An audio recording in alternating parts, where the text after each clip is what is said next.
सभी भगवत प्रेमियों को हमारी राधे राधे। मानव जीवन का सर्वोत्कृष्ट फल सत्संग श्री भक्तमाल कथा के माध्यम से हमें मिलने जा रहा है। श्री भक्तमाल कथा के प्रधान श्रोता हमारे श्री प्रिया प्रीतम जी हैं। उनके श्री चरणों में प्रणाम करते हुए आइए आज के भक्त चरित्र का श्रवण करें। गुरु भक्त उपमन्यु। महर्षि आयुध धौम्य के दूसरे शिष्य का नाम उपमन्यु था। गुरु ने उसे गोए चराने का कार्य दे रखा था। वह दिन भर जंगलों में गोए चराता, रात्रि में गुरु गृह को लौट आता।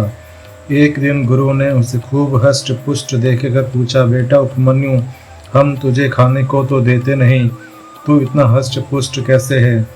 उपमन्यु ने कहा, भगवान, मैं भिक्षा मांगकर अपने शरीर का निर्वाह करता हूँ। गुरु ने कहा, बेटा, बिना गुरु के अर्पण की भिक्षा को पा लेना पाप है, अतः जो भी भिक्षा मिले उसे पहले मुझे अर्पण किया करो, मैं दूँ तब तुझे खाना चाहिए। बहुत अच्छा कहकर शिष्य ने गुरु की आज्ञा मान ली और वह प्रतिदिन भिक्षा लाकर गुरु के अर्पण करने लगा। गुरु तो उसकी परीक्षा ले रहे थे, उसे कसौटी पर कस रहे थे, अग्नि में तपाकर कुंदन बना रहे थे। उपमन्यु जो भिक्षा लाता वे उसे पूरी की पूरी रख लेते, उसको खाने के लिए कुछ भी न देते। कुछ दिनों बाद गुरु ने देखा उपमन्यु तो पहले की ही भांति हष्ट पुष्ट है। तब उन्होंने कहा, बेटा उपमन्यु, तुम आजकल क्या खाते हो?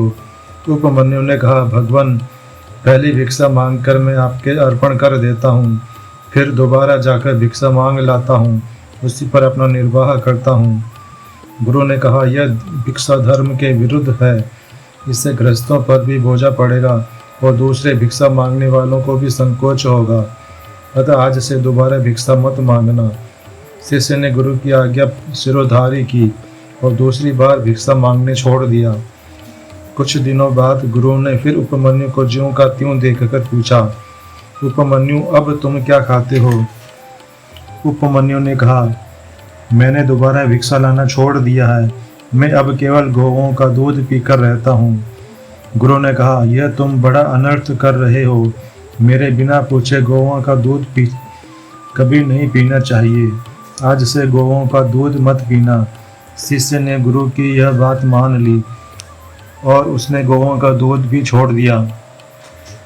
थोड़े दिनों बाद गुरु ने फिर उपमन्यु को हष्ट पुष्ट देखा और पूछा, बेटा, तुम दोबारा भिक्षा भी नहीं लाते, गौओं का दूध भी नहीं पीते, फिर भी तुम्हारा शरीर ज्यों का त्यों बना है, तुम क्या खाते हो? उसने कहा, भगवान, मैं बछड़ों के मुख में से गिरने वाले फैन को पीकर अपनी वृत्ति चलाता हूँ। गुरु ने कहा, देखो, यह तुम ठीक नहीं करते, बछड़े दयावश तुम्हारे लिए अधिक फैन गिरा देते होंगे, इससे भी भूखे रह जाते होंगे, तुम बछड़ों का फैन भी मत पिया करो। उपमन्यु ने इसे भी स्वीकार कर लिया और उस दिन से फैन भी पीना छोड़ दिया। अब वह उपवास करने लगा, प्रतिदिन उपवास करता और दिन भर गौओं के पीछे घूमता। भूखे रहते रहते उसकी सब इंद्रियां शिथिल पड़ गई। भूख के वेग में वह बहुत से आग के पत्तों को खा गया। इन कड़वे विषैले पत्तों को खाने से उसकी आंखें फूट गई, फिर भी उसे गौओं के पीछे तो जाना ही था। वह धीरे धीरे आवाज के सहारे गौओं के पीछे चलने लगा। आगे एक कुआं था, वह उसी में गिर पड़ा। गुरु उसके साथ निर्दयता के कारण ऐसा बर्ताव नहीं करते थे, वे तो उसे पक्का बनाना चाहते थे। कछुआ रहता तो जल में है, किंतु अपने अंडों को सेता रहता है, इसी से अंडे वृद्धि को प्राप्त होते हैं। इसी प्रकार ऊपर से तो गुरुजी ऐसा बर्ताव करते थे, भीतर से सदा उन्हें उन उपमन्यु की चिंता लगी रहती थी। रात्रि में जब उपमन्यु नहीं आया तब उन्होंने अपने दूसरे शिष्य से पूछा, उपमन्यु अभी लौटकर नहीं आया? गौवें तो लौटकर आ गई, मालूम होता है बहुत कष्ट सहते सहते वह दुखी होकर भूखे के कारण कहीं भाग गया, चलो उसे जंगल में चलकर ढूंढें। यह कहकर गुरु जंगल में उपमन्यु को खोजने लगे। सर्वत्र वे जोर से आवाज देते, बेटा उपमन्यु, तुम कहाँ हो, जल्दी आओ। कुएं में पड़े हुए उपमन्यु ने गुरु की आवाज़ सुन ली। उसने वहीं से जोर से कहा, गुरुजी, मैं यहाँ कुएं में पड़ा हूँ। गुरुजी वहाँ पहुँचे। सब हाल सुनकर वे हृदय से बड़े प्रसन्न हुए।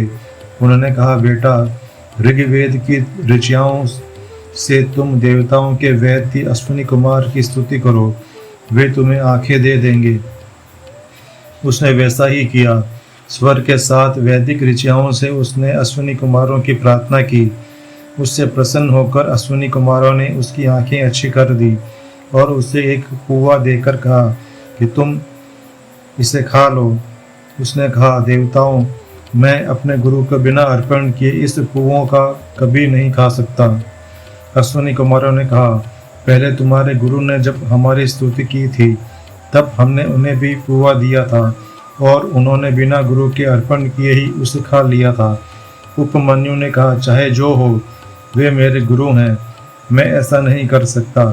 तब अश्विनी कुमारों ने उसे सब विद्याओं के स्फुरित होने का आशीर्वाद दिया।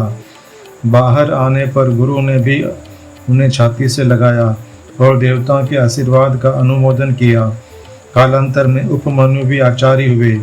वे गुरुकुल के कष्ट को जानते थे, अतः अपने किसी शिष्य से कोई काम नहीं लेते थे, सबको प्रेम पूर्वक पढ़ाते थे।